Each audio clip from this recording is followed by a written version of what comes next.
Feel like you've watched all the things? Find even more to love with Xfinity X1, the ultimate entertainment experience. Catch live sports, they're back, along with more scores and more. With the Xfinity Sports Zone, the best sports entertainment experience. Plus, find all your streaming apps and more in one place with the award-winning voice remote. X1 makes entertainment simple, easy, awesome. To learn more, go online, call 1-800-XFINITY, or visit a store today. Restrictions apply. Not available in all areas. You are listening to New Theory Radio.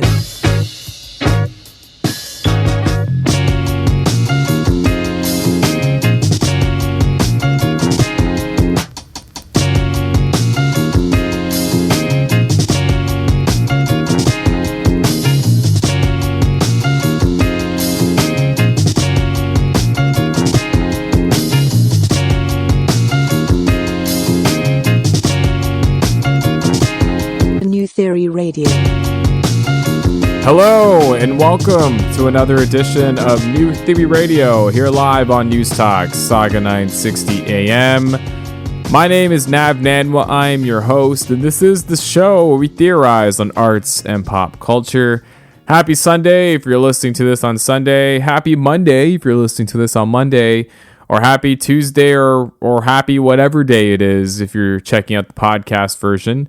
But very happy to be here for another edition of NTR. Big thank you to everybody that gave us some awesome feedback on last week's NTR Spotlight Edition episode, where we got to profile IFSA, we got to profile Terrence Penny, and we got to profile my homie Harjot Goodman Matharu and the wonderful work that her and Reggie Adjla and the rest of the team did this week in releasing Newest Magazine, so big congrats to them. The fun definitely continues on this week's edition of New Theory Radio. We are actually going to kick things off with our NTR Spotlight yet again this week, as we welcome renowned hip-hop artist Clairmont The Second. Clairmont, who you probably are no stranger to, is one of the more prominent hip-hop artists here locally, not just within Toronto, but in Canada.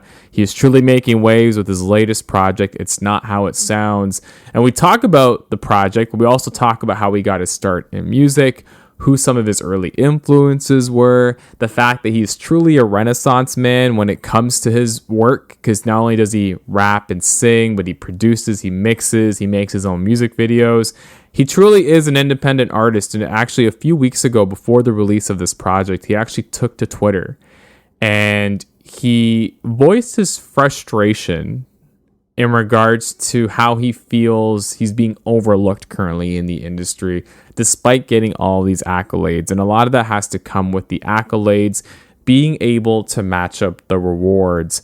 And that's a deep conversation that myself and Clairmont get into all throughout the interview. And I must say, this had to have been one of my favorite interviews that I've ever done with an artist. And I truly hope you enjoy it, as there's a lot of key nuggets in there that I hope a lot of you will take away, because to me, it was a prime example of an artist who is getting a lot of accolades, but still feeling that they have a lot to prove. And all throughout the interview, you'll hear Clairmont talking about this. You'll hear the passion he truly has for his work. And I hope you really are able to take it in and really enjoy it, because his new project, It's Not How It Sounds, to me is one of the best projects of the year. And then we are going to switch gears, as I'm going to be joined by the Sauga 960 AM station manager, Joty Pannu, as well as host of The Elemnt here on Sauga 960 AM, which you can hear on Saturdays between 5 to 7, Taman Atwal. And we are going to be talking about the viral Netflix show Indian Matchmaking, which highlights the arranged marriage process that's really prevalent within South Asian culture. They follow Sima auntie as she plays a matchmaker, trying to match up singles and trying to broker weddings, per se. I guess broker is the right word here. And you get a lot of different perspectives. You get perspectives from India, you get perspectives from North America. And this show in particular has been the topic of conversation, not just within the South Asian community, but within social media as a whole, as it really puts a magnifying glass on the world of arranged marriages and just some of the issues that have persisted within arranged marriages, and just some of the notions and some of the stereotypes that get talked about. And it's also a viral hit currently at the station. I know Thum and Joty, they have both gotten our interns to watch this show, and they're trying to get everyone they know at the station to check out this show. So I thought, why not take some of these conversations and bring them to New Theory Radio, and let's dissect it further and really figure out what Indian matchmaking is all about. All this and more on this week's edition of New Theory Radio. Thank you again for tuning in. We are going to take a quick commercial break, and then when I come back, it's going to be myself and Clairmont The Second here on News Talk, Sauga 960 AM.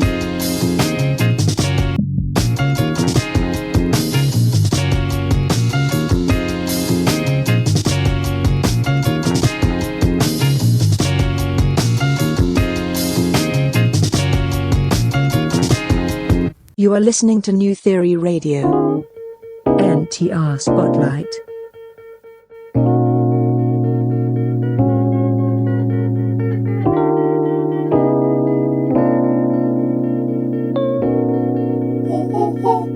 And we are back here on New Theory Radio, here live on News Talk, Sauga 960 AM. My name is Nav Nanwa. I am your host, and this is the show where we theorize on arts and pop culture. And it's about that time for our NTR Spotlight, which is our weekly segment where we love to talk to an artist or an organization or just a creative that's pushing the arts and culture scene forward, not just within our area, but within the world. And I'm very honored to be joined by this next individual. His 2017 debut album, Elemnt from the Ab, received a Juno Award nomination for Rap Recording of the Year. He's also won the 2019 Prism Prize, and his most recent album, It's Not How It Sounds, is making a lot of noise. I'm very honored to have him on the show. Representing Toronto to the fullest, I got Clairmont The Second here on New Theory Radio. Clairmont, what's going on? What's going on? Not much. Chilling. I'm out here. I love it, man. I love it. And I do want to correct myself. A Low Mont from the Ab was not your debut record. Quest for Milk and Honey was your debut record. No, both are fire. It wasn't my debut either. Oh, that wasn't? Oh, so I got both right? Yeah, it's all good. Like if we're talking debut, like first album that was out 2013, Becoming a Gentleman, which is like a project that nobody knows about, but it's out there. It was just free, you know what I mean? And then following that, Project 2 that came out in 2014. So that's what initially got me a lot of the, like, I would say my initial fan base was from Project 2, and that's how I was able to kind of grow from that. Like the first project was kind of like a testing, but Project 2 is what actually got me, like, I got my first premiere on a blog, and I got, like, a bunch of people in Toronto like liking and retweeting, and I'm like, oh, this is crazy. It wasn't a lot, but at the time it was a lot. So I would consider that a debut project, but I know the debut thing is like the biggest project at whatever time it is and whatnot. So I'm not mad. I'm not mad at you. that you no, but you know what? It's interesting how that works, man, because usually, and I feel like a lot of artists have this all the time. Like, even if you use Kendrick Lamar as an example, there's some people that think, like, some people don't know that Overly Dedicated was not his debut album. Like, there was a mixtape before that, but Overly Dedicated seemed to be the one that put him on. So right away, people gravitate towards that and be like, yeah, that was his debut, when it actually wasn't. And J. Cole kind of had the same thing with the warm-up as well. So before OD, it was Kendrick Lamar EP. Yeah, Kendrick Lamar EP. I did all my research, for sure. I really like those projects, too. Those are some of my favorite projects. Dude, when Kendrick Lamar EP as well as Overly Dedicated, when those both came out, I remember I was in my early 20s, and to me, right away, you can sense that Kendrick was like on a different wave than everybody else. Yeah, for sure. Yeah. Like I wasn't there for the release of those, because the first thing I heard from Kendrick, my friend actually showed me this song he has called Beyonce, which I believe was on his C4 project. I don't know if it was on C4 or something, but it's called Beyonce. Yeah. But I didn't listen to him like that much, but he also showed me the song called Look Out for Detox, and that's kind of how I got hip to him. And then the first project I heard from him was probably Section 80. Yeah, another fire record. Yeah, and then I ended up going back and like because I had discovered TDE like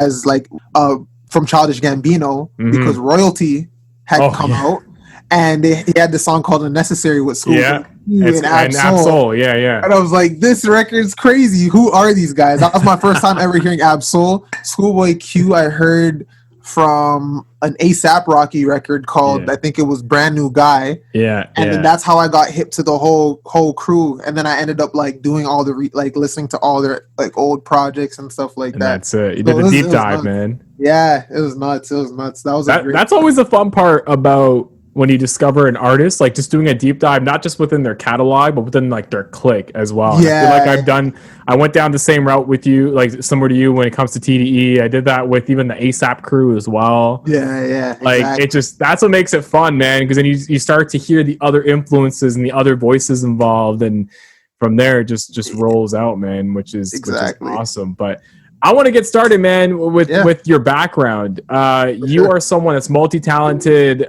You've been even called a Renaissance artist as well, based on different publications, which I think is awesome, considering the amount of work that you put into each and every one of your projects. But before we start talking about a lot of the records, let's talk about how you got your start in music, man. How did that begin? Music has been around since forever. So as long as I can remember, I wasn't always rapping primarily. It started playing drums at like the age of like 4 or 5 in church. I didn't play for the backup for the band, but I like once church was done, I would head over to the drums and fiddle around, and that ended up becoming my first instrument. My dad sings. My older brother plays, keys, bass, guitar, drums as well. Drums is his first instrument. So the family was musical. And that's something that I did my entire life.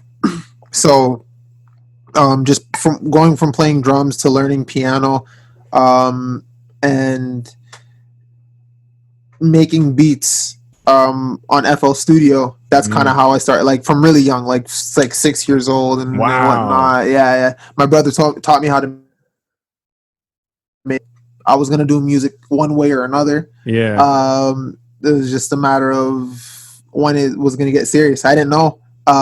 But fast forward to grade 9, made a song, like I was writing joke raps on Facebook with friends on their wall and stuff. And I used to rap before. Like my brother actually found a recording of me freestyling at like 6 years old. Wow. Like, crazy. So I have that somewhere. I actually put a clip of it on Lil Mont from the Av when there's a part where it says on a song, I think. I can't even remember, but it says heaven is the best place. That was me at like 6 years old. Really? So if you go to the project to Lil Mont from the Av, you could hear me at like 6 or whatever the heck. So that was cool.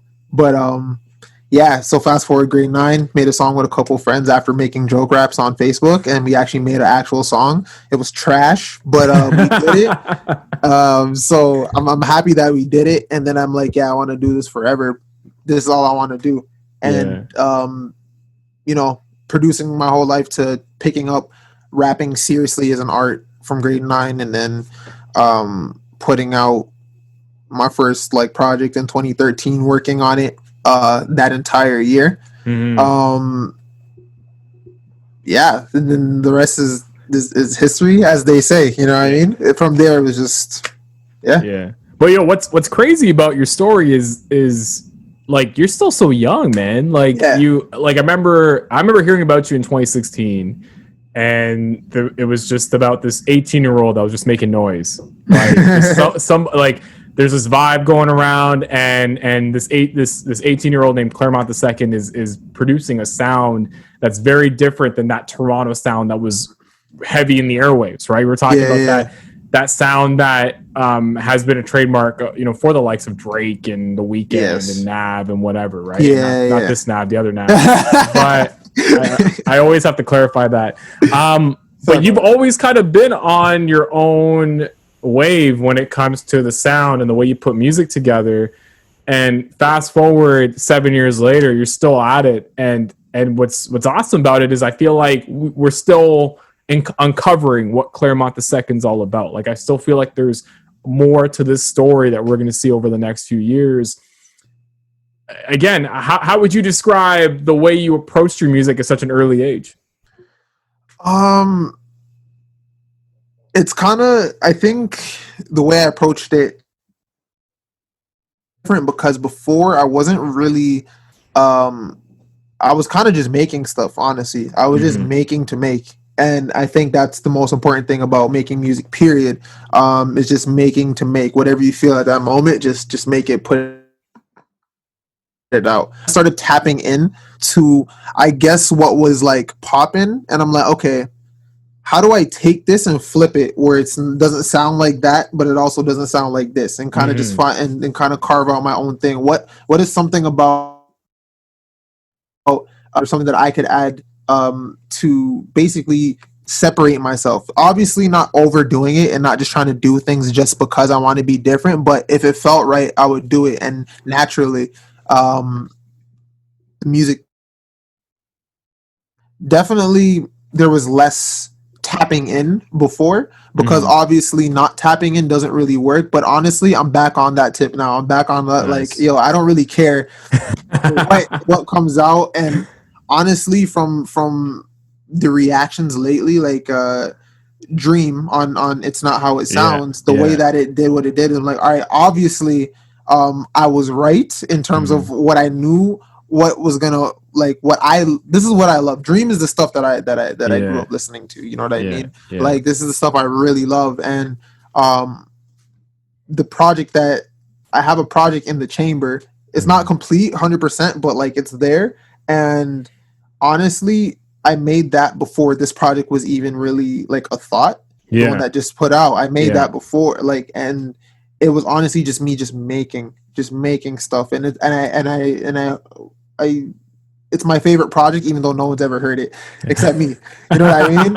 So, but it just came from like just making and not really caring and just like whatever I felt. So, but I knew it wasn't time to put it out. Like I knew, like, if I put it out, like when this came out, this is obviously before, you know, the virus and everything. But I just knew it wasn't time. I knew that people wouldn't be ready for it. So,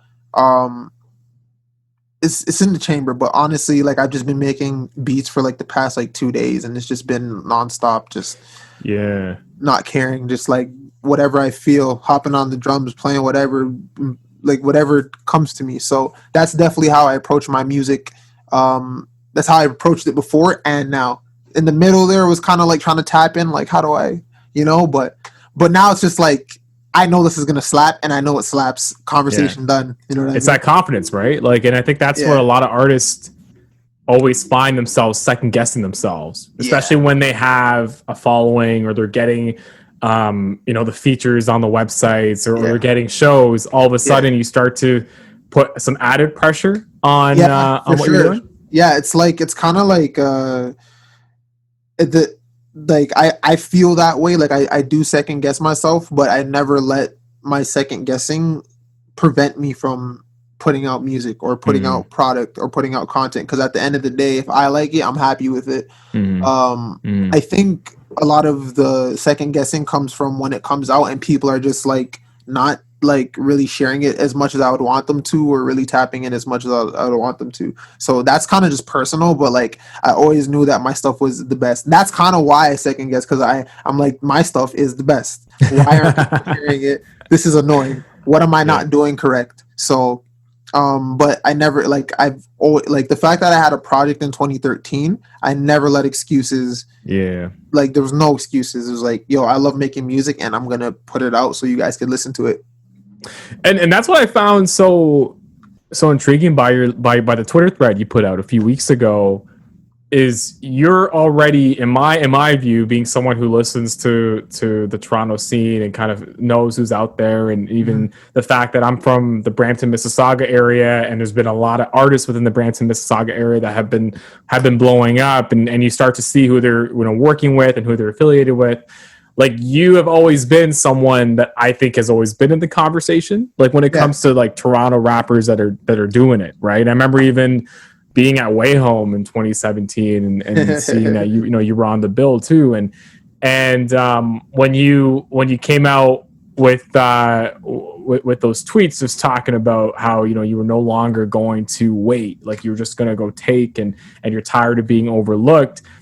To me, I was like at first I was like kind of confused, but then I was like, you know what, good for him, because he's not settling, right? Like you're not just okay, I'm playing Way Home, I'm playing music festivals, hey man, I'm good. But like it's like no, like I need, like there needs to be more to this. Yes, yeah, it because honestly, like I think, like, it's funny how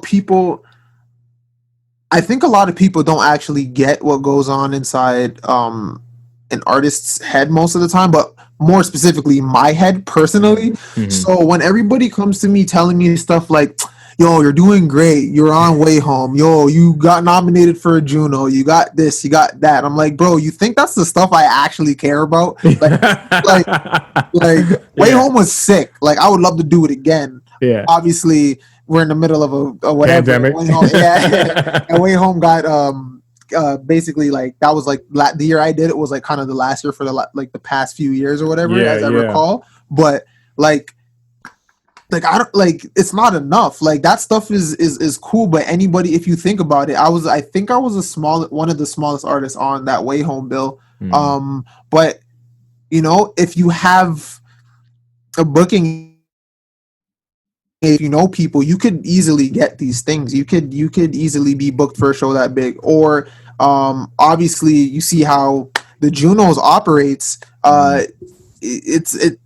They must have some ties to these labels or something, because if you're looking at the list this year, they were all like, you would see the major players, the major label players on every artist. I'm trying to figure out how Havaya didn't get nominated for a Juno after coming off the year she just had, especially after dropping, the album that she just dropped. Why is she not nominated for Best Rap Recording? Like when people tell me stuff like you got nominated for a Juno, you're in a good spot, I'm like, bro, so then why am I still, like, why can't I move out right now in Toronto? Why can't I buy a house? Why can't I buy an apartment, like, outright? Like, you know what I mean? So it's not reflecting. The position that people see me at is not reflective of my wallet or some of the accolades. I'm not going to say that I haven't, like, done pretty well for myself. I think I've gotten some accolades that people bigger than me haven't got, just based on the art, which is really cool. However, I should be able to sell out Mod Club right now, but I can't for some reason. I don't know why. It's not like the projects have not been good. It's not like we haven't marketed. It's not like we haven't, went to different so-and-so, like, yo, this is the project, it's coming out, like, your support would be appreciated, whatnot, blah, blah, blah, blah. Like, we've taken all the steps. People try to tell me, like, what steps to take. It's like, bro, you're not in this. You don't even see what goes on behind the scenes, and you don't see what's going on the inside. So I don't know. It's kind of fascinating, man. It's weird. It's fascinating because for someone like you're probably getting a lot of people coming up to you, like, they're trying to be an expert and trying to tell you, hey man, don't worry, this is what happens, or don't worry about it. You're still getting the plays on Spotify, but chances are those people aren't artists, right? So they probably aren't giving you the right the right advice. That's what that, like, personal, like, one, it's bad when the advice they give is stuff that I've already done. But two, it's worse if it's just flat out bad ideas. So it's just like, or things that don't align with what I'm doing. You know what I mean? Like one thing that I got a lot after putting out that rant, which, like, on the real, like, that rant, it was something that I knew would have people talking. I did what I needed to do. I got people to have a conversation. But I think one of the worst things that I got quite and trying to get my music popping on TikTok, it's like, do you even listen to my music? Do I seem like the type of person to go to TikTok? Because obviously you don't know who I am if you're throwing TikTok at me, and that's one thing that really annoyed me. Not because people mentioned it, but that people didn't know me well enough to know that TikTok is not a place I would go. Based on what's on there and based on the music that I make. So bigger, honestly. And why am I not bigger? Because everybody likes to, you know, there's a lot of people that get recognition, and then a lot of people that don't get recognition that I feel deserve it, but they can't break this barrier. So I'm honestly, I don't know. A pandemic, there's like a whole new set of rules that we need to figure out how to, you know, abide by, but also figure out how to reach the next level. There's no formula to this. That's another thing too. There's never been a formula. Like there is for some people, but you're going to be that formula artist. But if you look at a lot of the greats, they've all blown up in different ways. You know what I mean? So we're just trying to really, or I don't want to use the term blow up or whatever, but like they've all gotten popular in different ways. And, you know. Yeah. Like it's not, no, but no, I think that's an important point that you make, Clairmont, because it's not about following someone else's path. It's really around carving your own. And I think the prime examples that you always see in Toronto are cosigns or actually predominantly it is cosigns, right? Like cosigns to people from the US, they pick up someone from here and all of a sudden they get signed and they get a big feature and then boom, they're on their way. That's honestly what I'm trying to sorry, the thing keeps cutting off. Sorry. That's what I'm trying to avoid. It's like, why do we need that cosign? At first it's like, bro, why do we need that cosign? Just spread the music here. Once it gets big here, it's gonna reach there and then whatnot. And now I'm like, man, maybe I do need that cosign. Forget trying to blow up here, because it's obviously not gonna work. So let's try to get that. Let's try to figure out how to get that cosign. We just don't know how to do it. But honestly, I think one of the misconceptions that people had about, I would say, me or basically the rant is that I'm trying to get famous now. That's obviously not what I'm trying to do. It's not about getting famous now, but like getting the same amount of followers after every single album that I put out, or like getting the same amount of people that like stick with the movement every year. It's not. It would take me 30 albums before I could even you know, sell out like Rebel or something. You know what I mean? And you know what I mean? So it just makes me not want to put out projects anymore. It makes me just want to go back to making music in my hub and just enjoying that and playing video games, you know, things that are real to me. Like all this stuff isn't real. Like a lot of it's not real. A lot of it is just, once you turn off the internet, forget about it. You know what I mean? So it gets discouraging. As I mentioned earlier, you know, you have that doubt, that self-doubt, or you put that pressure on yourself. So you know, I speak for probably a lot of people, Clairmont, like don't stop, because I think your records are fire, and I think you know what, I think it's all about timing, and I feel right now it just feels right. Yeah, I want to take you back to actually a quote that you said in a Toronto Star article, and it really resonated with me, and it kind of fits in with what we've just been talking about. And you said, we're trying to figure out how we can be known as a legend as opposed to somebody who had a good run. I want to be known as someone who created something that's timeless and approaches things differently. That really resonates with me, because it's, again, when you look at the pattern of artists that are on the come up, or artists who have been doing this for quite some time that are looking to move forward, it's very easy to trade in the integrity for something that's a bit more quick and a bit more tangible for what's happening right now. But you've had that mentality where you want your body of work to speak for itself. Why is that so important to you?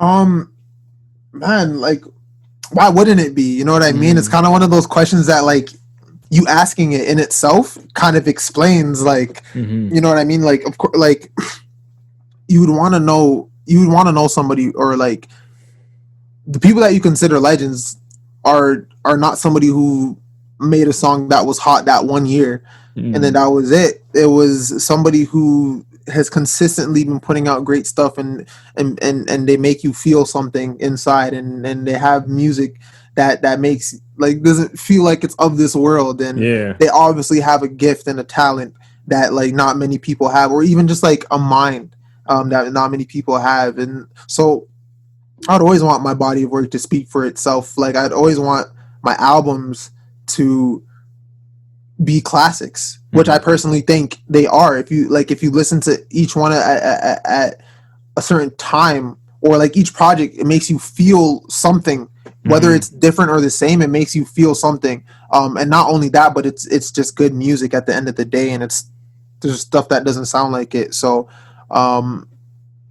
yeah, like I don't know if I answered the question. No, you definitely did, man. Yeah, like I would definitely, I would definitely love to make music that's around for, forever. Like people like, oh man, this was a great song, and then like even when I'm gone, when I'm I would still want the music to live on. Music is a powerful thing, and yeah, you just, who doesn't want to live on? You know what I mean?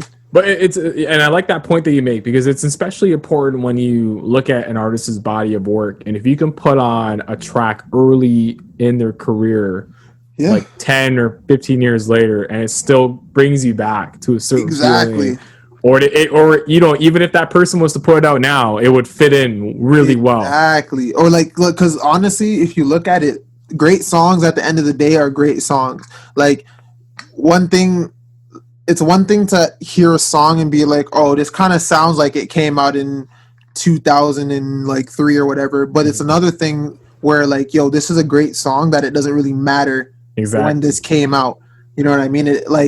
I want to make stuff that sounds like it's just a good song, but not like I'm trying to like make something from that time, but more so this is the music I enjoy, so I'm just going to make it because I enjoy it. You know what I mean? Like I feel like some artists, when they try to do music that's known to be from a different time period, whether that's 80s or 90s, their focus is trying to make a 90s style song or an 80s style song, as opposed to be like, yo, this is what I want to make. You know what I mean? With me, my stuff is all inspired by like jazz and R&B and gospel music and stuff like that. So that's what I grew up on listening to, and that's what I just like to listen to. So my stuff is going to sound like that regardless, but it's also just going to be timeless music. The music is going to live forever. So yeah, your music, especially on the new project, It's Not How It Sounds, first and foremost, I want to commend you for making an album that's 25 minutes and 9 tracks, because the trend that we've been seeing is, especially in the streaming era, is like these 20 track albums. And I don't know about you, man, but my attention span is a lot smaller. So I found your project, number one, when I saw the link, I was like, amazing. Like, and what's awesome is I've noticed myself, even when I put it on, like while I'm doing some work, that it'll just repeat, and I wouldn't even like notice. Like it just has that vibe where appreciate that. All of a sudden we're back at done, right? And like I'm like, this is fire. Thank you. It's Not How It Sounds. If you could describe it in one word, what would it be? Classic. I love it. Classic. I would say like I think a lot of the time when people think of classic albums, they think of stuff that's more jazz influence, R&B influence, or like straight hip hop rap. But I think that with It's Not How It Sounds, although it has those elements of the R&B, the blah, blah, like I'm gonna throw that on everything. R&B, gospel, jazz is gonna be on everything. Yeah, soul, it's gonna be on everything. But although it's very bouncy, and could come off current, which like for the sound it is. It basically is. If it wasn't for the past 10 years, It's Not How It Sounds wouldn't sound like that. You know what I mean? So, but either way, it's like I think a good song is a good song, and one thing I try to do with my, I would say, more 808 bouncy trappish inspired records is give it an element of being able to be played at any time, like any time period. And I think if you listen to the project, regardless of it being just bouncy and catchy or whatever, but it's still real raps. Like at the end of the day, the words are what it is. And I think that's what really, like, good songwriting is what makes classic albums classic. Because you'll never hear someone say a classic album is like, oh, the rapping was not that great, but the beats were sick, or the beats were trash, but the rapping is like, you know what I mean? Yeah. Like, I think one thing that I do pretty well is the balance of everything. And that's personally why I think I've been doing it back to back with these albums, classic, because you listen to them and you're just like, oh man, like the range, the consistency, the level. And that's not to like really like, you know, be super cocky, but I have to be. It's about that time. I think it's time to be. I've been too quiet. I've been letting it ride. But honestly, it's time to let people know what it is. Like hey man, nothing wrong with confidence. Like, and I think the project itself speaks to it, right? Thank you. It's a cohesive project. Like I said, it's very easy to get into. I love the journey that you're taking with the different sounds and just how, you know, it'll start very bouncy and trap, and all of a sudden you get like an R&B feeling to it, and it just rides up very nice. And even the track Gunfinger, like having the chopped and screwed hook on that, like it's very, when it starts to mellow out a little bit, it's just a journey, man. Like, I appreciate it, and that's what I really did, because I've always, for me, when I think about experimental rap and hip hop, and you look at the last few records that have come out, you know, my record of the year last year was Igor by Tyler the Creator. Like, fire! I love that album. Yeah, amazing album, because Tyler took some chances on it, right? And it just worked. Like you can tell it worked. And even the new Childish Gambino album, like there's some people I know that don't like it, but I love it. I love it. So I thought it's fire. Yeah. Like that. So like different. my favorite projects are projects that are not like trying to stay in a particular lane with something. And more importantly, not an artist trying to stay in a particular lane with themselves, because, you know, the way to be around for a long time as an artist is to keep doing stuff, but you don't want to keep doing the same thing as yourself, because if you keep making the same thing, people are going to start comparing it to your own body of work and be like, this just sounds like a better version of this, or it sounds like a weaker version of this, or you know what I mean? Because if you're making the same thing, you run into that issue. So with my projects, although they sound like they were all made by me, at the end of the day, they don't sound the same as each other. So like you'll hear a lot of the same sounds. You hear like, you know, the same, my layouts are the same with chords and whatnot, but the project itself won't sound the same. It's Not How It sounds really different from Do You Drive. Do You Drive sounds different from Lil Ma from the Ave. Lil Ma from the Ave sounds different from Quest for Milk and Honey. You know what I mean? Lil Ma, and I would say if I had any projects that were the most similar, it's Lil Ma from the Ave and It's Not How It Sounds. But because I've grown so much, it's kind of like they don't sound the same. They, you know what I mean? They're both bouncy, but they don't sound the same. So I think that's a very important thing with artists. You are listening to New Theory Radio. Jamaican spots on Jane, got me red sauce on the fried. Always hella broke, borrow money from the guys. Had to give it back in quarters if they gave a 5. Mom was back at school, the money low, but this inspiring. What a different time. Drifting in that Acura, Hezzy got the ride. I called you it, but you've been described numerous times as a Renaissance artist. And to your point around this record, you produced, mixed it, played every instrument. You actually direct your own music videos. You handle your own social media, which we've already talked about. I think there's only one record on It's Not How It Sounds where your brother Cola did some production. And again, as you're kind of talking to me about the process and what went sort of behind this record and your previous ones, what I find very inspirational is the fact that when you're producer and you're the rapper, to me, from the outside looking in, it sounds like it could be a little easier to kind of stick with the formula and just make it easy on yourself and almost have that difficulty in trying to push yourself a little bit. How was that balance for you? It's a balance that always worked for me, honestly. Like, especially starting as a producer, that's what, like, off top, like, I'm like, all right, well, I've been a producer for like majority of my life. Like, why not just handle all the production? As I got into, the reason why I got into rapping initially too, like more seriously, is because everybody for some reason started rapping when I was in grade 9. And I'm like, I'm better than all you guys. Like, I like, because my brother was rapping at the time too. Like he started putting down verses more consistently because he would just kind of dabble in it. But I'm like, yo, I have this guy on my side. I'm better than all of you guys. This guy is giving me advice. Like, it's a rap. So that's kind of how I got into it. So like making my own beats, I'm like, my stuff is going to sound different from everybody's, like off top, like naturally. just naturally it's going to sound different.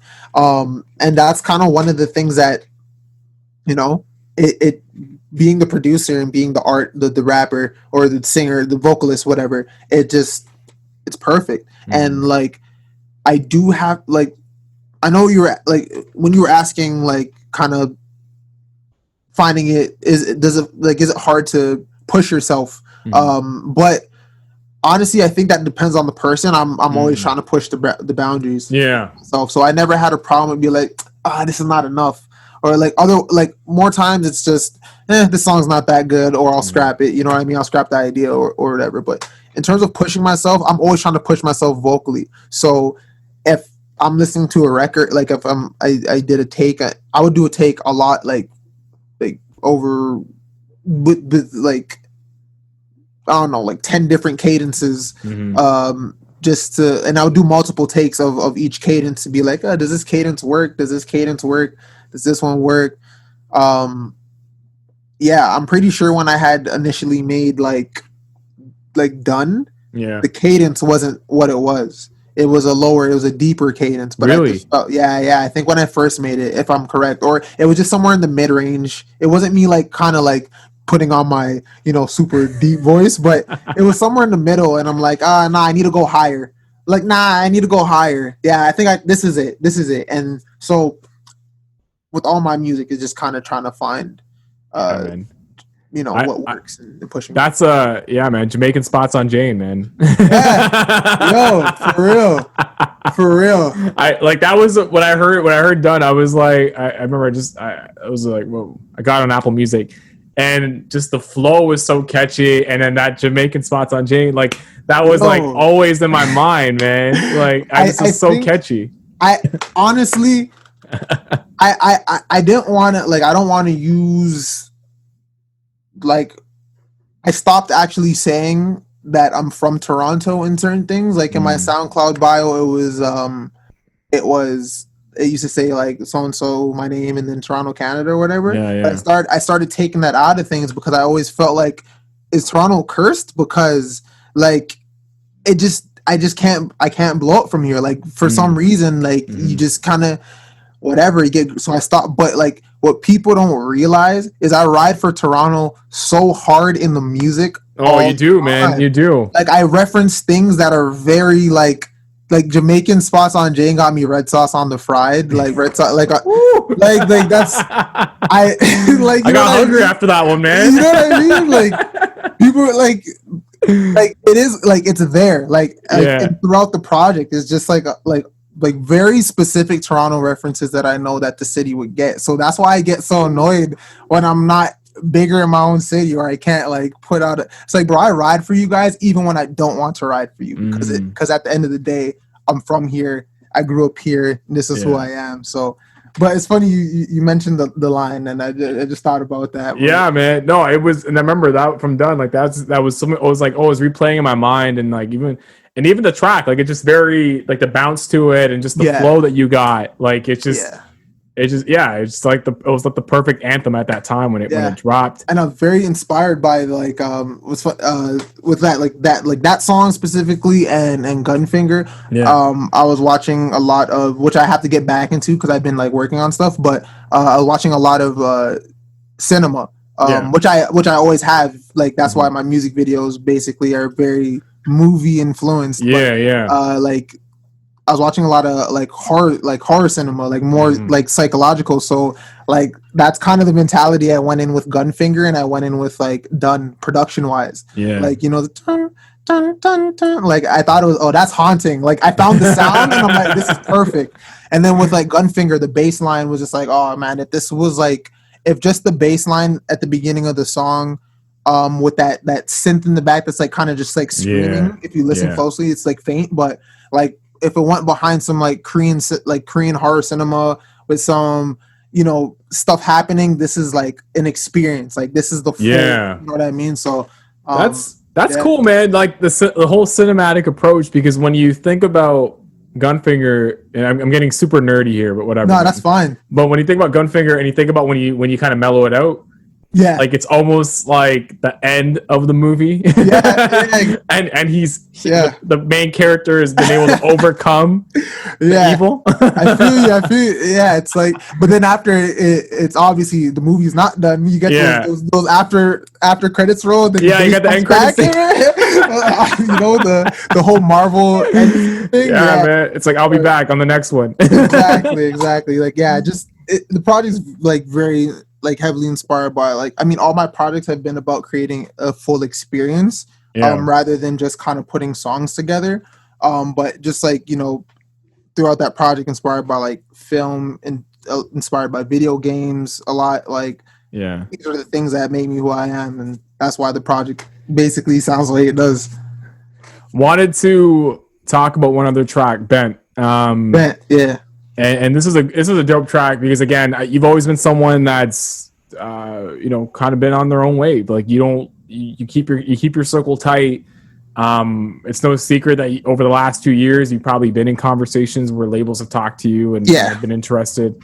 But what I found very intriguing about Bent specifically is you really talked about working for yourself, you know, and that's like a recurring thing that you say on the record. Yeah. Why has independence been such a key part in the way that you roll? I think that for me, well, I think personally, music period is bigger than just making it, and you know, putting it on the internet. I do feel like there's like a deeper connection to music. There's like a more spiritual connection to music, personally, and I take that very serious. Like I think the way that music is able to move people, the way music is able to make people feel, there's obviously, it's not just like you listening to it and that's your brain's just like, I just personally think that there's a spiritual connection to it. So I watch who I allow into that immediate circle when it comes to handling my music. So it's like, if it was just about money for me, like my music would probably sound a lot different, maybe, but it's not just about money. It's about making music. And I like when a label is trying to give you like, yo, here's this $50,000 advance, or here's this $500,000 advance. I can't help but think it's like, all right, what do you have over me? Like, to me, it's not just you giving me money. There's a connection now, permanent. This is a lot of money to somebody like me. It's a lot of money. So I make sure that I watch out for, you know, just kind of doing things just because I need to get big faster and whatnot. Like it's more, music is the most important thing. So I don't want any hands in the pot. I don't want people trying to dictate my art or my vision. So just having control over everything is very important to me in regards to that. But also, I remember first coming up and, you know, not getting the help that I felt like I needed from whoever it may be, however it may be. But I ended up learning how to do these things myself. I learned how to edit videos just because I actually always was editing. Like I've actually, my dad sent me the other day of like YouTube videos I used to make that were kind of like comedy videos. Were super trash. But I used to edit a bunch of like stuff on like Windows Movie Maker and whatnot. But like kind of getting, you know, developing the skill of actually making videos, making music videos. You know, my first music video is on the internet somewhere. It's not under my account, but it's really bad. I shot it on my mom's cell phone. But like just then learning about mixing, learning about how to mix music. And then at first it was like to get the job done. Because also I don't have money to pay for somebody to mix it for me. But also I feel comfortable recording at home. So I'm going to have to learn how to do this. So learning how to mix and just falling in love with the art of every one of these things that I do, it became like, okay, let me learn how to do this because like I'm comfortable with it. But then after I fell in love with the art form, every of the art forms, cinematography, directing, you know, movies, being better at producing, mixing, different mixing techniques. How could I make my music sound even better? How could I get this more rich sound? How could I bring a rich, warm, analog-y sound to a very digital sounding, bouncy time period, but still works? How do people feel like my music is different and not know why? I always felt like people would know that my music is different, or I felt like it was different, but I feel like people wouldn't know why. But sonically, something is happening that you may not see. So, or things that like just mesh together properly. So my whole career, my whole art form, I'm in love with every part of it, except the social media. I hate that. That part sucks. That part is trash. But yeah, it's funny how much social media can be a job, man. It's so stupid. I hate it. I think it's garbage. Like, bro, like I don't want to tell you what I'm doing at every moment of the day. Like, I'll pop in. I'll tell you like, hey, like, this is dropping or whatever is dropping. But I'm not trying to like do stuff just to seem like I'm active or like I'm. Yeah. At the end of the day, a lot of these people, like a lot of people, don't really care about your life, like your real life problems, your real life issues.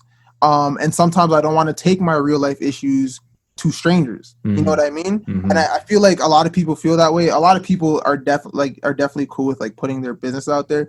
I'm cool with putting some of it out there, but I just don't like how it feels like a chore. Like I have to do it for people to like my music. You know what I mean? It's like, aren't you here for the music? And if you're not here for the music, you could bounce. Yeah. One thing that comes to mind, Clairmont, is from your perspective as an independent artist, are you someone that's maybe looking for the right deal or the right, I guess, package to come through in regards to, hey, Clairmont, we're gonna sign you, but you get like 100% full creative control. Yeah. We're just here to print the albums. Yeah, like I'm trying to figure it out, honestly, because I'm not gonna lie, I'm still battling with that question every day. It's like, bro, if the right deal comes along, do I sign it?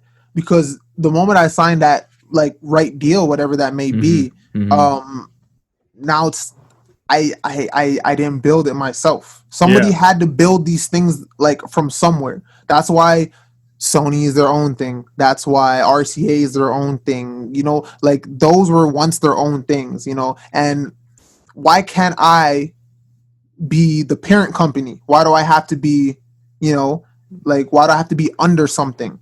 Why can't I just build it myself? Somebody had to do it. You know what I mean? So it's a matter of just, I'm still battling with the conversation because like if a label comes along and they're like, yo, we're going to give you $1 million. This is not an advance. Yeah. This is yours. You could make on top. Like if the label came to me with like, yo, here's $1 million, but we'll also like, you could just do whatever you want. We'll just like talk to whoever we need to talk to or whatever, blah, blah, blah, blah, blah. Yeah. I'd probably sit with that one for a while. Like, man, they're literally just giving me the money. They're not taking no percentages. You know what I mean? But that's what, as I was saying before, when somebody gives you that money, what are they taking? Yeah. What do they own? What do they have over you? So there's always a trade-off, right? Yeah. It's never just like, no one's out here giving away free money. Maybe there are people, I just don't know who they are, but no one's out here giving away free money like that. So, I don't know. I actually I can't even fully answer that question. I would have to think about it. You know? You recently got nominated for the SOCAN 2020 Songwriting Prize for your track Grip. What does that mean to you? That's cool. I think it's cool. I like, you know, SOCAN are good peoples. That's I don't know what else to say. They're good peoples. Like they're really cool. I love them. I don't know. It's one of those things. Yeah. Yeah, you're gonna say. No, I was gonna say like what's crazy is that because you play a lot of instruments, you produce your own records. It must mean something to you for some that songwriting is what's getting you this nomination, right? Yeah, I think I deserve to be nominated every year. Because love it, man, love it. No, I just. You know what? I appreciate being nominated for it in the recent years because I really focused on songwriting and focused on being a great songwriter, period. That's how songs are deemed classic, because the songwriting is good. I will not be surprised if Dream gets nominated next year, which I think it will, because although it's only a verse, a chorus, a bridge, and a chorus, and there's not like an insane amount, I think as a song, it's just perfectly written. I think it's like, what are some great songs that are like not even that many words? Like, you know what I mean? There's so many great songs from like, you know, the 80s and so forth. They don't have to like throw all these words and flows at you. If the song is perfect, then it is what it is. Yeah. So I think to be nominated for like the songwriting prize is like, it's like, thank you, finally. You know what I mean? Like I feel like you're finally, like, people are picking up on the like, I still feel like not enough people have actually picking up on my writing. I spent a lot of time trying to write creatively, write differently, but, you know, not try to sound overly deep or like, you know, trying to, like, how could I, you know, it's just stuff that naturally comes to me, and just finding good creative ways to say it. So I heard that your next album is almost complete. What can we expect from it? Does it pick up where It's Not How It Sounds leaves off? Yeah, like the next project is a good chunk of it is complete. I would say it doesn't really pick up from where It's Not How It Sounds left off, but It's Not How It Sounds more so teases what's to come. Oh, okay. Okay, cool. So yeah, so like, yeah, I think it teases what's to come for sure. Like it's like something like Dream. I think it gives a little bit of a glimpse into what I really want to do and what I what I love to do. Not saying It's Not How It Sounds is not what I wanted to do. Or at the end of the day, everything I make is honest. And it's something like, if I didn't like the music, I wouldn't put it out. So, but I definitely think there's something that I wanted to do more. And as I said earlier, people aren't ready.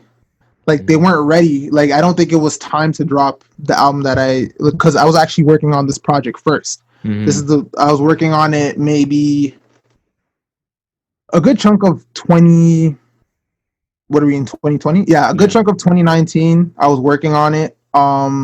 A lot of the songs actually came together fairly fast. So I would say over like a course of like 3 months, because I got in this demo mode of like the demos that I was making like a really sick loop, and then just kind of recording like the whatever vocals came to mind, whatever like harmonies came to mind, and just doing it. And because of that, I was like cranking out songs. Like, I'm like, oh, this is sick and blah, blah, blah. So basically having these beats and just kind of writing to these beats and whatnot. And I actually ended up renting like an Airbnb, like, to actually mix the record. Nice. So I mixed that record and I had it mastered. But by myself, I do that as well. Gunfinger was on that project. Oh, okay. Yeah. So, but then I spent some time with the project, and I'm like, I need to go back in the mix. I need to remix this. I feel like super technical nerdy stuff, like the sonics here, kind of like, you know what I mean? So I wanted to go back in the mix and redo it. But I'm like, you know what? I'm gonna, before this project comes out, because I don't want to just put it out and it does the same thing it does every year. Like, it goes good for a couple months and then it dies down. I'm going to put together an EP. It's going to be 3 songs. And that's where Mad Selfish, Flip a Bird, and Wait. That was the EP. It was those 3. Yeah. Mad Selfish and Flip a Bird are actually older records. They were like during the 2017 time, I believe. Like around then, like Lil Ma from the Av time. That's when I actually made those. Wait was new though. So I'm like, oh, this EP is going to slap. And then I'm like, I don't really do EPs, but I'm gonna make this EP a little bit longer. I'm gonna add 2 more songs. So then 2 more songs were added to the mix. I'm like, okay, I'm gonna add 2 more songs. It'll be a 7-track EP. It just started growing. Yeah, exactly. So then it ended up being an 8-track album. Dope. So I'm like, okay, I'm gonna have an intro, blah blah blah. It's gonna be 8 tracks. And then I'm like, all right, cool, we're cool. And then I performed Gunfinger on Instagram live show for Manifesto, and people are like, yo, we need this song, drop the song, Gunfinger, we need this song.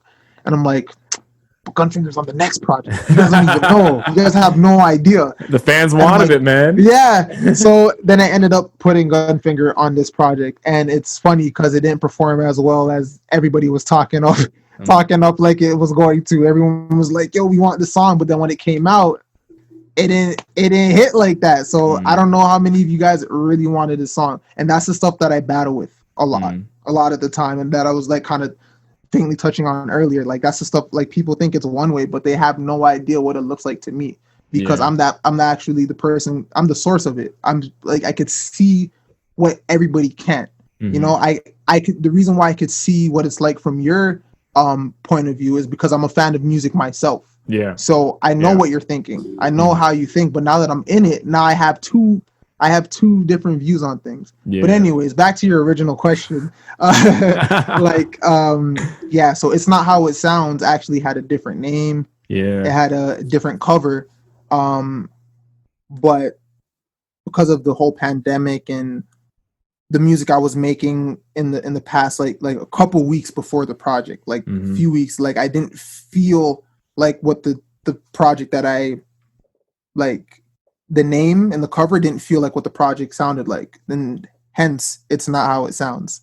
That's kind of how it came into play. I ended up changing that name like 2 weeks before it dropped. I shot a cover like a week before it dropped with B. So that was like, those were all like really last minute changes, but like definitely thought out. They weren't like rushed.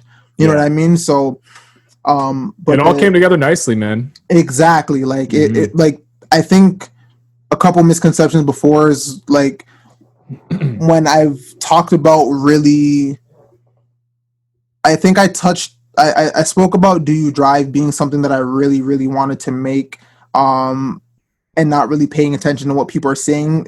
People thought that I didn't like Lil Ma from the Ave because it was more trappy inspired and bouncy and whatnot. But it's like, no, I love everything I make. It's just, I don't feel the same way every single moment of my life. You know what I mean? So things change and things, but things are well thought out. They're always thought out. I you know, like if I'm all about making albums and making experiences, I have to think these things through. Sometimes they come together naturally. Like that's how it is most of the time, but it's never rushed. It's never lazy, because if it's rushed, I just won't put it out, you know? So you mentioned that Dream is probably a good prelude, I guess, of where you're going. Yeah. Is the next project very personal? Yeah, I mean, I think all my projects are very personal. I wouldn't necessarily say this one is any more personal than my last projects, which it probably is, because just over time, like, things just kind of happen to be the way they are. It's all about how people perceive it, how they take it in. Yeah. But I will say that it's delivered in a different way, for sure. Because I've had, all my music is personal, but a lot of the time I try to generalize the ideas so that other people could connect with it a little bit more. Yeah. Even though I do say I and I do say me, because it is about me, but I feel like I'm not the only one in the world with some of the experiences that I have. So I wouldn't say the next project is any more personal or any less personal. It's just different stories. You know what I mean? A different story. I would say a good chunk of the next album is a story I haven't spoke about in a long time. That's what I'll say. That's a good way to summarize that next project. That's dope, man. No, and we're looking forward to it just as much as we've been bumping It's Not How It Sounds for the last little bit. So big congrats on that, and we're looking forward to what's in store for you in the future, man. And again, I really appreciate your confidence. I think more and more artists, or just people in general, need to really believe in themselves. And I think if you're someone that's believing in what you do, by all means, man, just call it out. Like, thank you. I appreciate you, honestly. I appreciate this interview. Thanks for having me do this. Like, it was a good interview. Like, I'm I'm happy at what you asked and your conversation. It means a lot to me, for real. That's dope, man. That's dope. If anyone, like, this is your opportunity to plug whatever you want, man. Let us know how we can check out the record, or if you want us to check you out on social media, even though you don't like it, let us know. Yeah, I've been a little bit more active on social media lately. You had a fake account, no? Yo, I thought it was crazy. Someone made a fake account, and I'm like, this is sick. I'm like, I can't believe it. Like, it's funny that they made a fake account maybe like a few days after me getting my blue check mark on Instagram, and it's like, what are you trying to do? Like, and I was annoyed because some people that I do actually followed the page. They followed the page, and I'm like, yo, that's not me. Oh my god! I'm telling you, if it was another account, you would know. But I mean, it was funny to me. But it was weird. I think they were following like only women and Barack Obama. Oh god! Oh and no. I'm like, were you trying to like use my face to try to talk to girls that I know personally? Like, I have no idea. But if you were trying to like head in some DMs, like, yo, what's happening with? Like, bro, these are people I've known for a long time. If you tried to do that, they would be like, yo, what's God did to you? This doesn't seem like you. So, yeah. Because it's not. But it was sick. Page got removed, but it was dope. Hey, man, you know you've made it when you get a fake account, right? Right? That's what I was saying. That's exactly what I said. I'm like, this is nuts. I'm like, you know what's funny? Earlier that day, I was like, I wonder when I'm going to get my fake account made. Yeah. Literally earlier that day. I was just, bro, I was like so surprised. I'm like, this is crazy. Yeah, good times. That was funny. What's the social? It's Clairmont the Second, right? Or no, CT Second. Yeah. So Instagram, Twitter is CT SECOND. That is CT SECOND. CT Second. Instagram, Twitter, SoundCloud, Facebook, Bandcamp, Clairmont the Second. That is CLAIRMONT THESECOND. Yeah, spell it right. Yeah, spell it correctly. Capital C, capital T in the, and capital S. I make sure to tell everybody capital C, capital T, capital S. We're not about grammatically correct over here. It's about every name, and the name means something. So I want a capital for Clairmont, capital T in the, and capital S in second. I know it might seem annoying that I keep repeating it, but people seem to not get it. Oh, so I know. So I have to keep saying it, but yeah. It's fine because I feel like lowercase was the wave for a little bit. Everyone's doing lowercase. Yeah, it was. I don't know. It was never it for me though. It was never it for me, and I don't know where people. I have a song on Quest for Milk and Honey where the chorus is literally spell my name correctly. Name correctly. It's like, bro, it's there. It's written out for you. I've had people spell it like CLAREMONT, and I'm like, why would you spell it differently multiple times than you see me spell it? Oh, like, my God. I spell it a certain way. Just copy it. Like the lowercase t, I could understand that. Yeah. There's like people trying to be grammatically correct. Yeah. I'm not about that. But you know what I mean? But when you start spelling the actual name wrong, or start putting like 2ND, like you're literally spelling it different from how I have it written everywhere. Yeah, exactly. I don't know. That's just me being petty, I guess. But honestly, whatever, man. I need to break it down. You need to. And like, dude, even someone like me who has an ethnic name, people spell it wrong all the time. And people say it wrong. Imagine. And it's just, after a while, you let it slide. And after a while, you're like, no, like, I'm not letting anything slide. I'm just going to call people out. Yo, you know what's funny? A quick story about like kind of that. Like, I used to like, you go into restaurants and you say your name and whatnot. And then after a while, I'm like every time I say Clairmont, people are like, huh? Like they don't hear it. And so I'm like, I'm just going to say either the person I'm with's name or like just C or something. Yeah. But then I had this revelation. I'm like, nah, people should respect me. So I'm going to say my name again at all these restaurants or at whatever I'm ordering food, so they could, even if they spell it wrong, I want them to know that Clairmont ordered this particular food meal. Yeah. Anyways, that story's about nothing, but but honestly, it's about I just felt like, why not have people respect you? You know what I mean? Like, yeah, and it starts with a name, man. Yeah, Totally it's real starts with the simple. name. People might think this is stupid. People might think you're like, yo, what are you talking about? But I mean, I don't know. I thought it was interesting. I definitely relate, man. I relate 100. Yeah, there you go. It's my show, so it's my rules, man. If we're gonna talk about putting respect on people's names, bro, I'm all here for that. Dude, this was a lot of fun.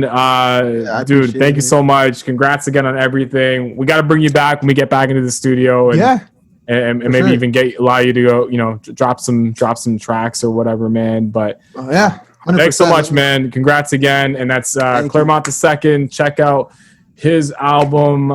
It's Not How It Sounds right now across all streaming platforms. We are going to take a quick commercial break, and then we're going to have more New Theory Radio in just a few moments.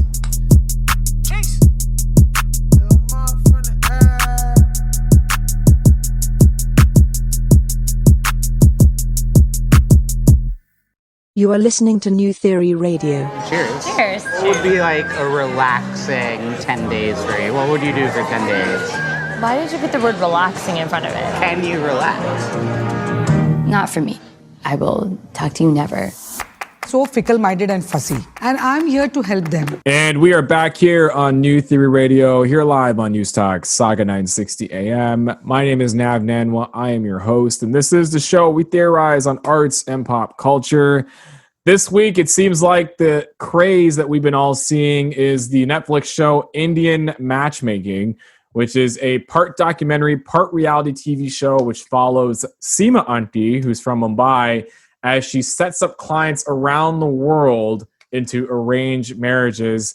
And it's been not only a popular show amongst pop culture, but it's been quite popular within our very own Sauga 960 AM. That's why I'm very honored to be joined by our pop culture panel, or I'll call them our Indian matchmaking panel. I have, starting with the person on my right, she is the station manager, the glue that keeps everything together here at Sauga 960 AM. She very rarely ever makes appearances on shows, so I'm honored that she decided to come out of the shadows and be a part of this conversation. I think it really had to do with her obsession with this particular show and the fact that she's been getting everybody, including her parents, to watch it. It is our very own Joty Pannu here. Joty, what's up? Hi, thank you for having me. And actually, it was quite an interesting show, which did lead to the obsession of completing the show within like 3 to 4 days. Oh wow! Okay. I feel like that's less worse than my situation, because I think my wife finished it in a day. Oh wow! I probably would have if I wasn't working in between. So that's true too. That's true too. But it seems like your partner in crime when it came to discussing this show and watching it is someone else who's no stranger to Sauga 960 AM.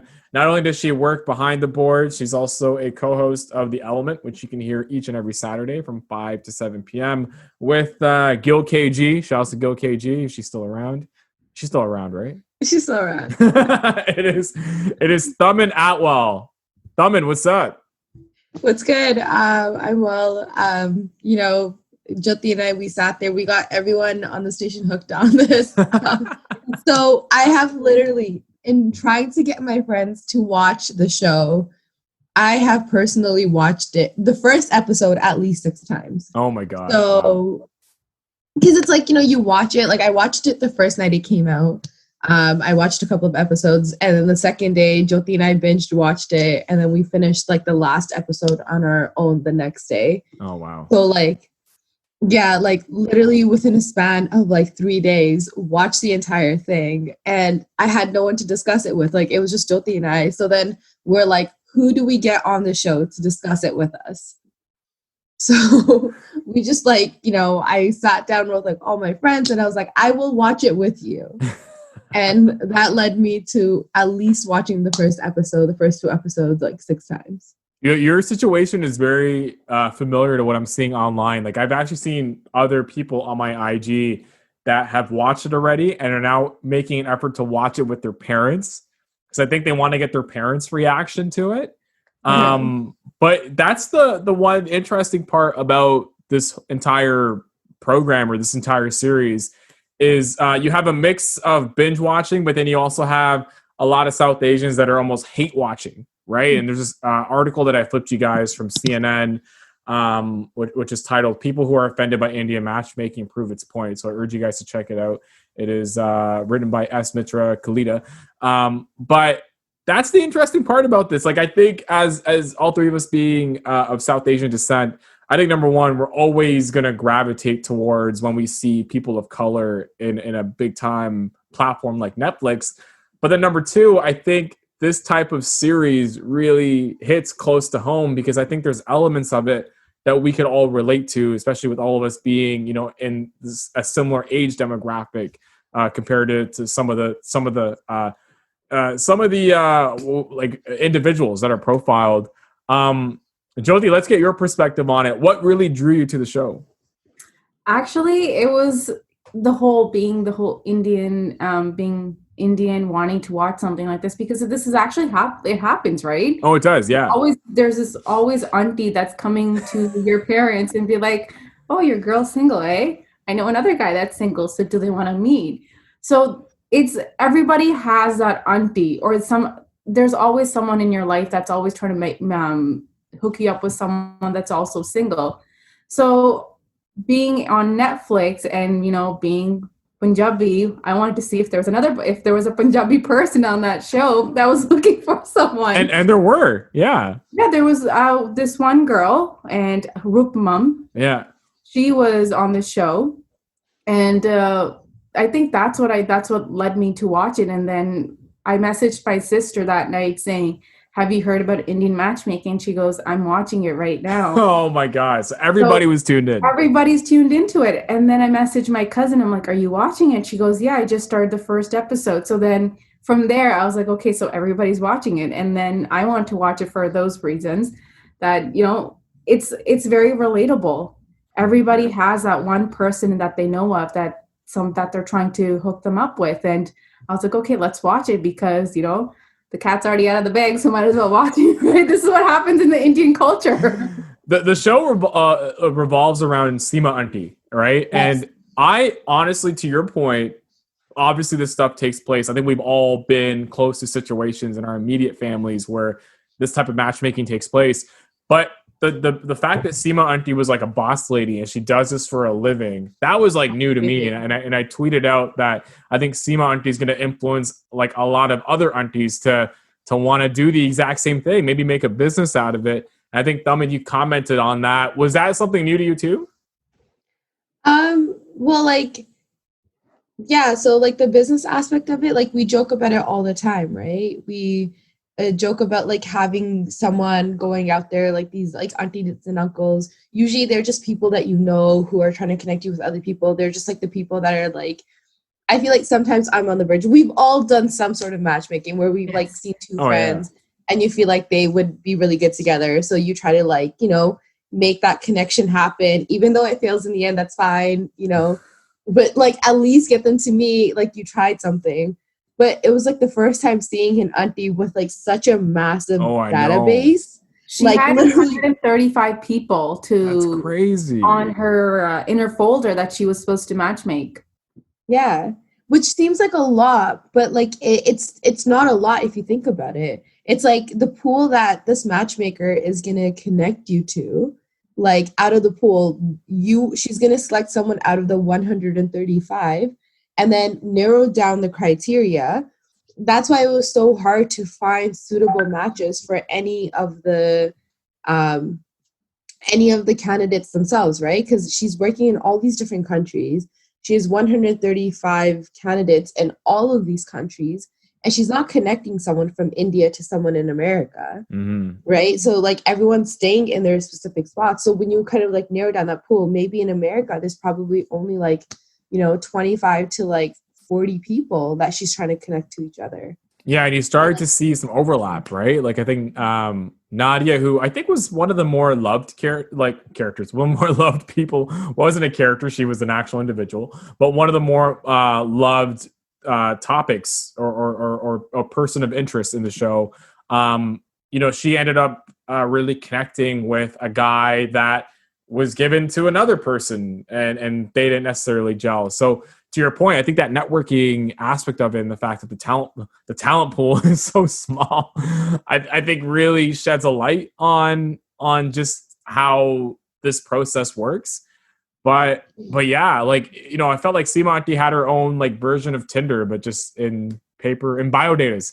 Yeah, so that's what I was thinking. Like, you know, if you were to go on a website and go find someone, that's okay. But then if a person is going around speaking to the family, speaking to the candidate, what they're looking for, that's what they can be, right? The profile, Literally. That's what it is. But where I see where the negativity was coming from was because maybe this was a real person going around asking the family members, the person, like who are they looking for? What kind of personality are they looking for? Are they looking for someone that's, you know, a quiet, an introvert or an extrovert? I think that's where a lot of backlash came from, was because people were saying, oh, I want the girl to be fair. Yeah. Okay. Flexible. I don't understand what that meant. No one understands that. And like, what does flexible mean? Does it mean, like, from putting like the Indian auntie hat on? Not that I am one. Sometimes. It comes out sometimes, right? I think everybody has that Indian auntie or Indian uncle out of them that comes out. But I guess it's like, you know, going with flow with what the family is doing, right? She's not stubborn in her own way, or the guy's not stubborn in his own way, that it has to be done this way, not what the family wants, right? So that's what I understood out of flexible. But again, it's a person that's going around finding someone for you, rather than going on a website, posting your picture and filling out their criteria of what you're looking for. Yeah, and it's your point around the negative connotations that existed within the show. A lot of them have been called out, and some of them included colorism. So I think there was a point where someone's like, hey, you know, we want a girl that's fair skin, or a boy that's fair skin. Sexism was definitely prevalent when it comes to the role of the woman in the relationship, and the fact that maybe it's looked down upon if the woman wants to pursue a particular career. Caste system, just the transactional nature of what takes place. Even like you talk about one of the people that were profiled in the show, like the whole idea around like the fact that divorces in South Asian culture are looked down upon and are very much considered a negative thing. Yeah. I think that that being focused upon was something that I found to be borderline offensive as well, because, you know, people get put into these situations every day, and they may be putting their own interests aside just to please their family, which down the line ends up not working out for them. Taman, I know you're very vocal on topics that I just mentioned. What were some of your thoughts? So I think that it was like the families that were asking a lot about like fairness, being tall, like the auntie at the beginning. We don't even consider anyone under 5'3", you know? Like I won't even consider it, you know? And so like I see that type, like the bias coming from the family, but it also comes from Sima as well, right? She has automatically assumed, and I guess from like her line of work, but she's only connecting certain people to certain people. Like in the beginning, in the first episode, when she introduces Pradiyam, right? I don't know if I'm pronouncing his name right. When she introduces him, she goes, he's a very tall, fair, fit, right? Slim, trim, tall was like the name of the first episode. Slim Trim came up a lot. Slim Trim, Slim Trim, tall. It's like a tongue twister.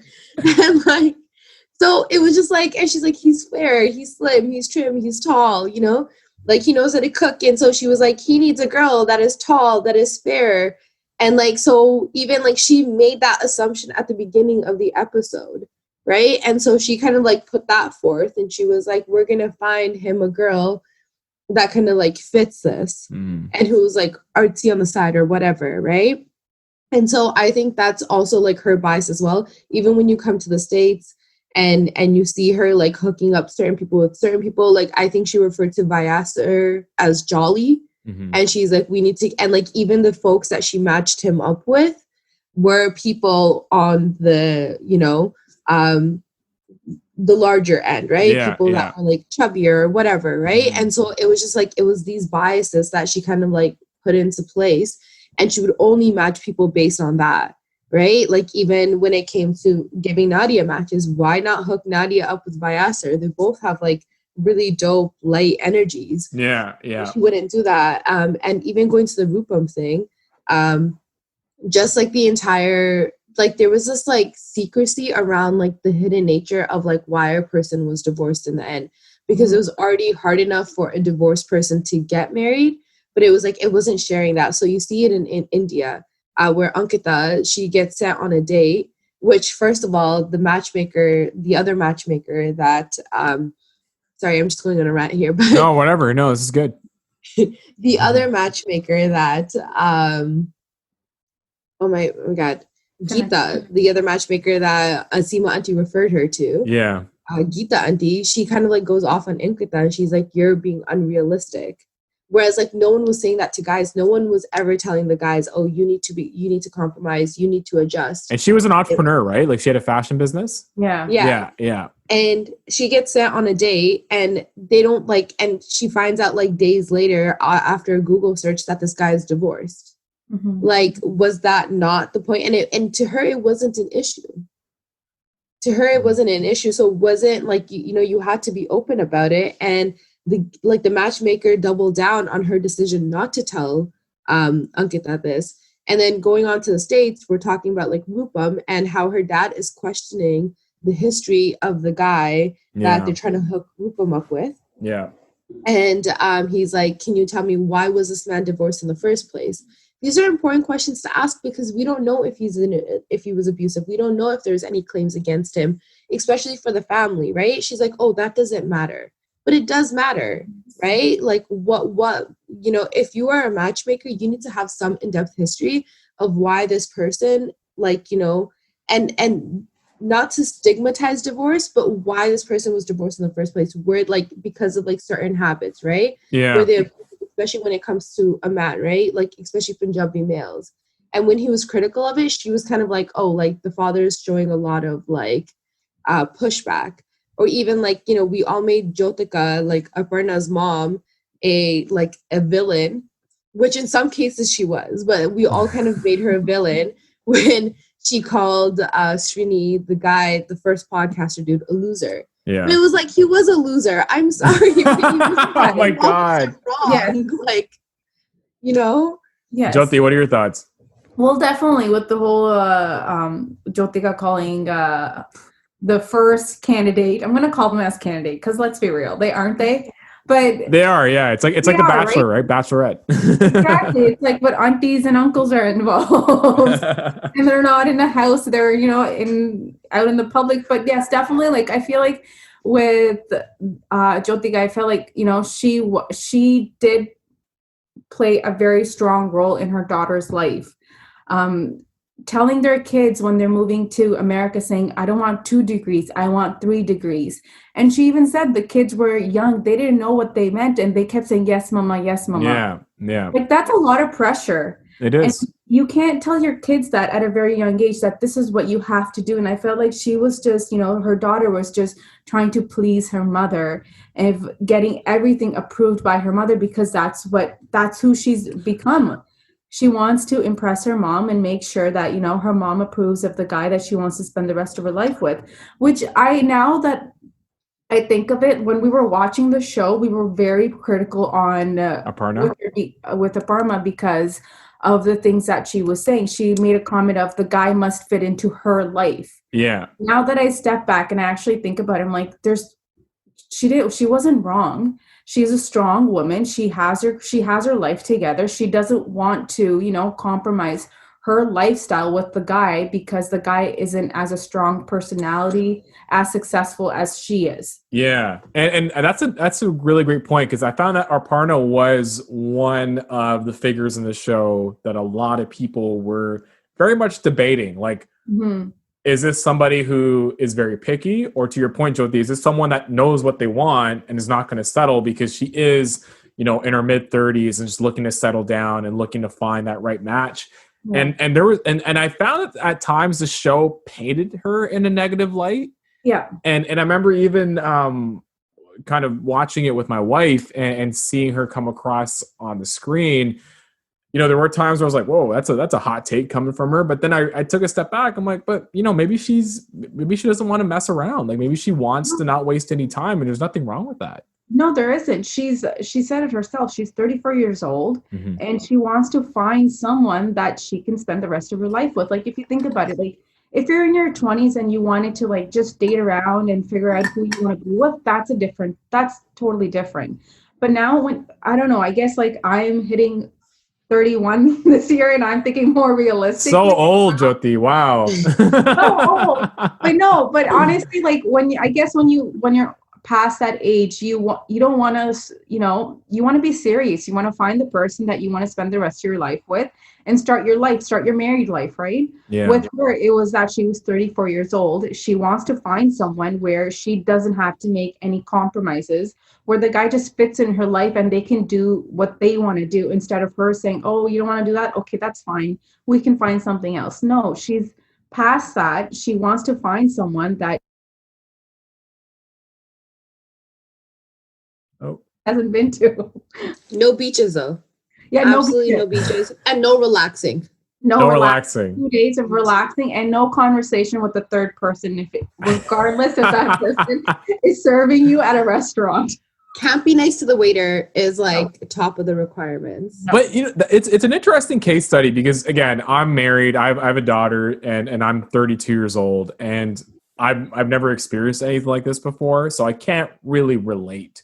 But to me, I find it very engaging that, like for me, if I was in that situation where I was 32 and I had a job and I wasn't married, I had no children, and everybody around me was moving on with their lives, sure, I'd probably feel a little bit of pressure in regards to, okay, I think I want to get my life going. But then I find that once you're in your 30s, you're pretty much who you are at that point. Like you can't really change, right? And maybe that's a hot take, but that's what I believe. Sorry, guys, I'll touch base with you guys in about 5 years. Taman is the baby of the comp. Okay, so Taman, you're younger than Joty and I. Do you feel like you're at that stage of your life right now? Honestly, I do see external pressure coming from like everyone. All these aunts and uncles you want to know, like want to be rich uncles and aunties. They all want to be a Sima auntie.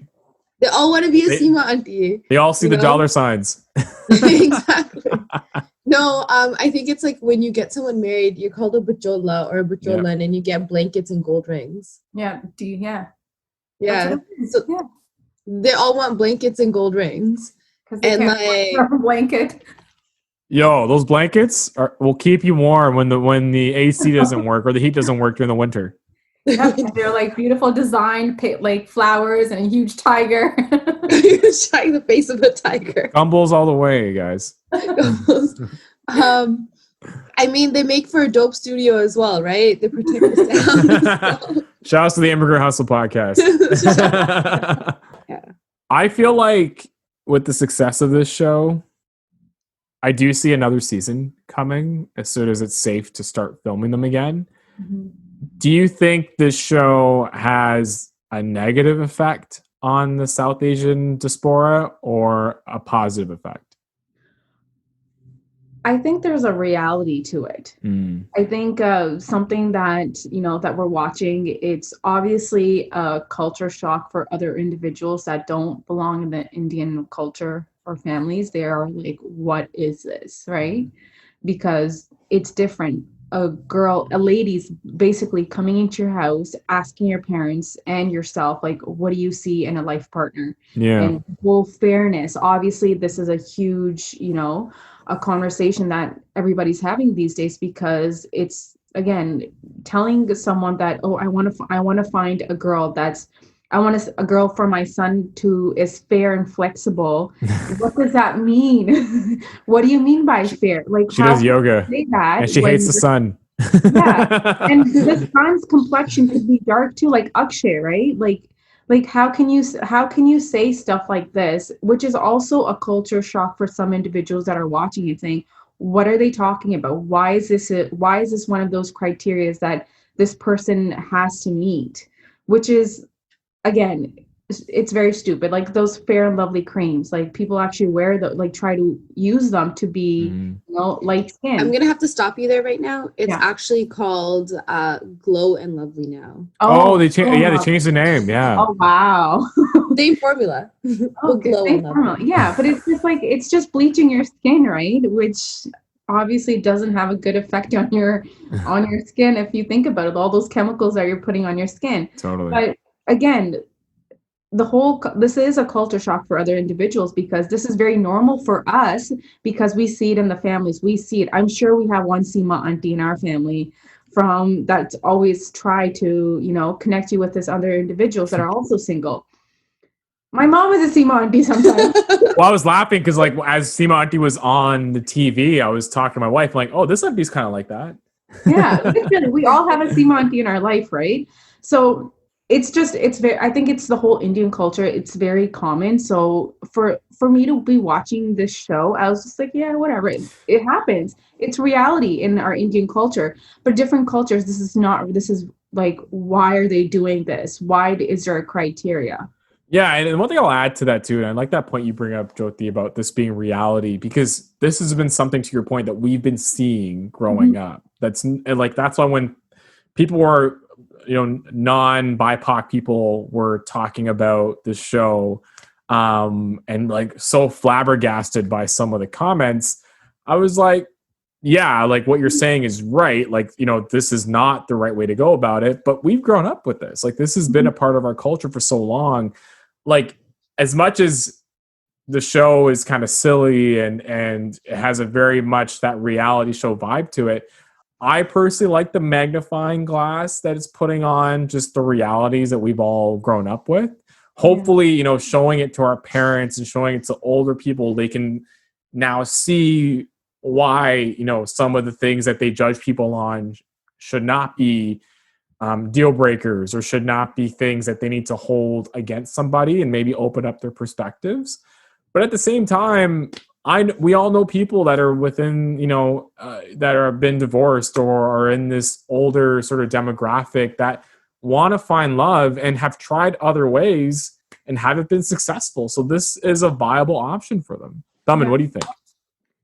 I agree with that. One of the positives, I think, of the show was kind of bringing a lens onto all the issues that are prevalent in, like, the Indian dating society or the marriage society.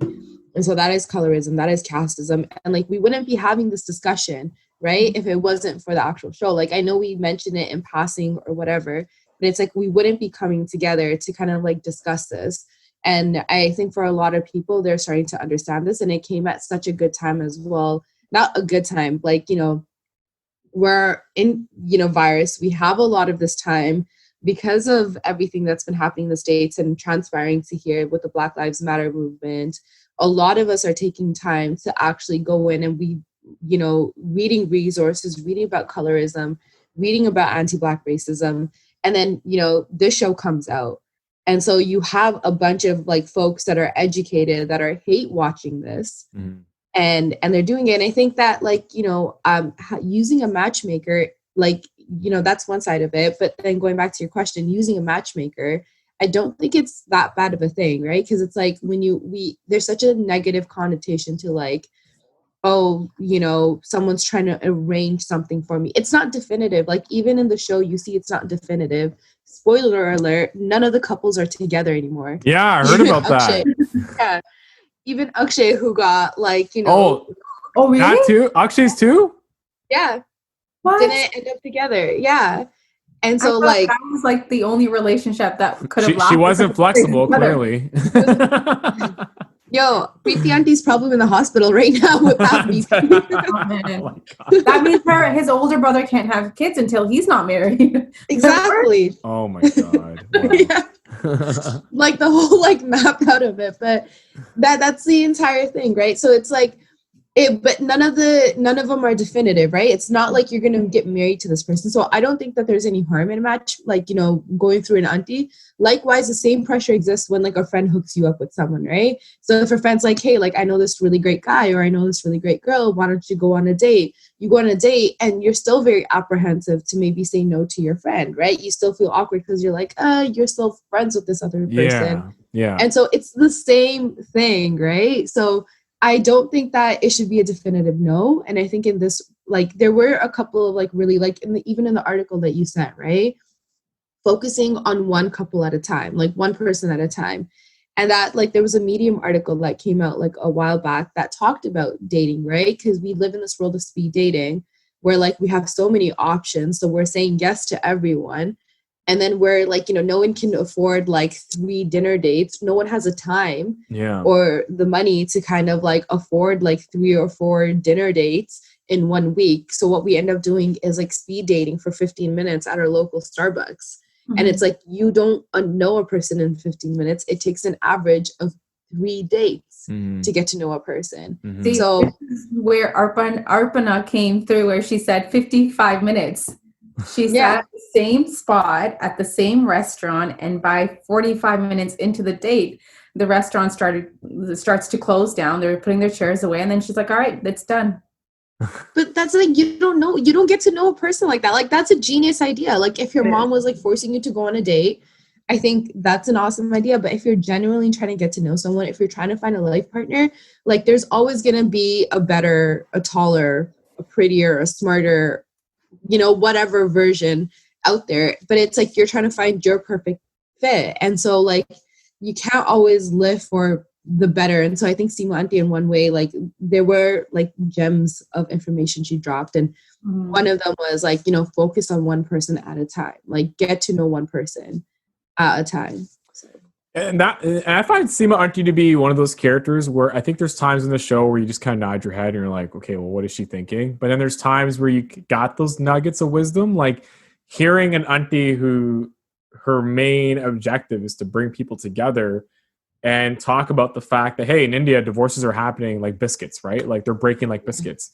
Like hearing that perspective and knowing the types of taboo conversations, like even the one part about Vassar and the fact that his dad went to jail and her making the remark about, hey, the faults of the dad shouldn't fall on the son. Like, like that's, I didn't expect that. Like, I thought normally you when it comes to anything that's taboo, the feeling that we get is that older people would want to hide it or they'd want to not draw attention to it. And there was elements of that too. But yeah, I thought the way that she sort of came across at times was somewhat surprising because it sounded like she was a bit more open versus being stuck in her ways.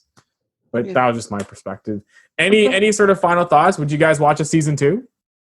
Yes. Daman, are you? 100%. Yeah. Daman, would you be willing to be a subject on the show? See, that's just too much attention. People are going to want to like find out. Like Joty and I went creeping for the Instagrams and their Twitters and whatnot. Like that's just like a lot of attention. Yeah. I think Ankita was really smart about it. Ankita was like really smart. I think she used it as a way to promote her business. Yo, and kudos to her. Like I saw a lot of posts about that, how like she chose to be independent, but she got all this exposure to her business.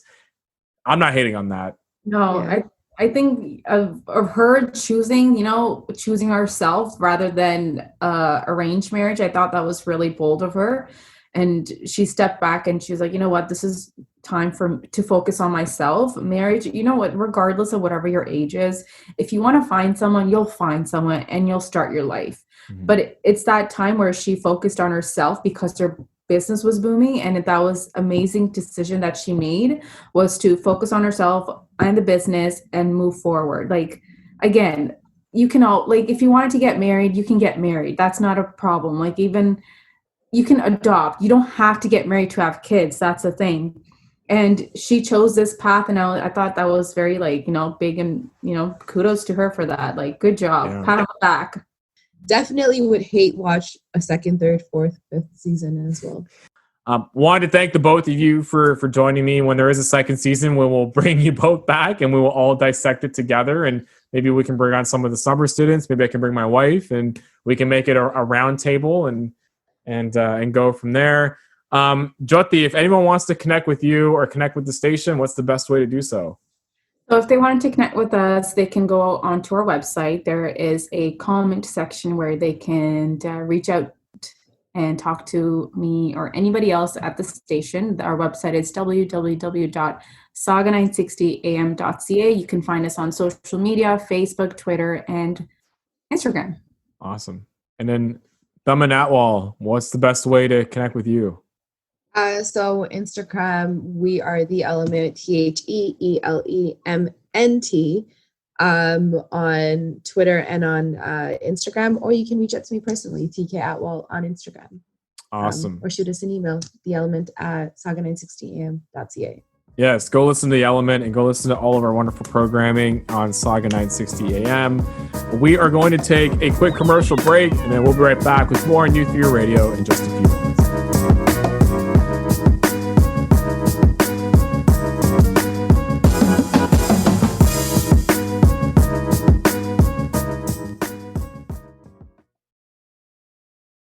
You are listening to New Theory Radio.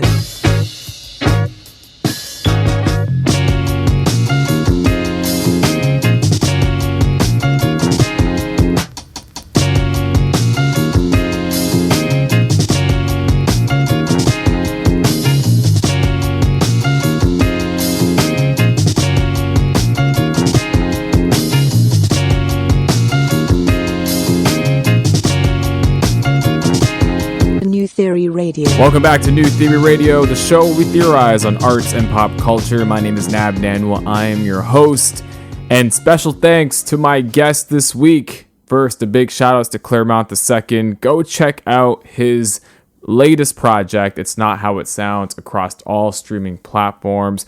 Go support Clairmont. He's truly an amazing artist, and he's doing his thing, and we're so very happy to have had him on the show, and I hope you enjoyed that conversation. And special thanks to our station manager, Joty, Pannu, and the host of the Elemnt, Taman Atwal, for joining us to talk about Indian matchmaking. So if you haven't seen it yet, go binge watch it. There is a long weekend coming up, so you'll have plenty of time to catch up on the craze that is Indian matchmaking and Sima auntie. Thank you so much for tuning in. If you want to connect with New Theory Radio, it is at New Theory Radio across all social platforms. If you want to connect with me, it is at Nav Nanwa on Instagram and Twitter. Big shout outs to my little brother Elemnt Nanwa, aka at Colorblind Photography _ on Instagram. He is the brains and the mastermind behind all of our graphics that you see on social media.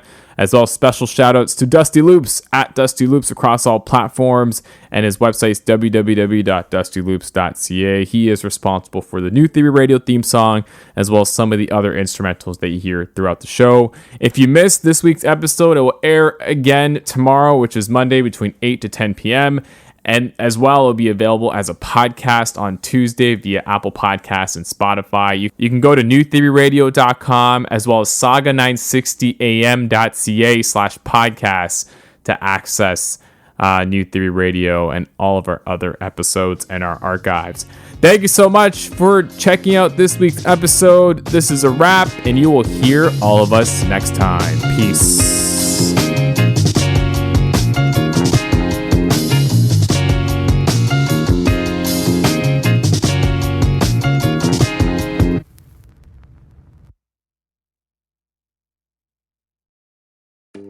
Feel like you've watched all the things? Find even more to love with Xfinity X1, the ultimate entertainment experience. Catch live sports, they're back, along with more scores and more. With the Xfinity Sports Zone, the best sports entertainment experience. Plus, find all your streaming apps and more in one place with the award-winning voice remote. X1 makes entertainment simple, easy, awesome. To learn more, go online, call 1-800-XFINITY, or visit a store today. Restrictions apply. Not available in all areas. Get ready to watch more of what you love with Xfinity X1, like live sports and more. With the Xfinity Sports Zone. Looking for more streaming apps? They're all in one place. Xfinity X1 is the ultimate entertainment experience. Click, call, or visit a store today. Restrictions apply. Not available in all areas.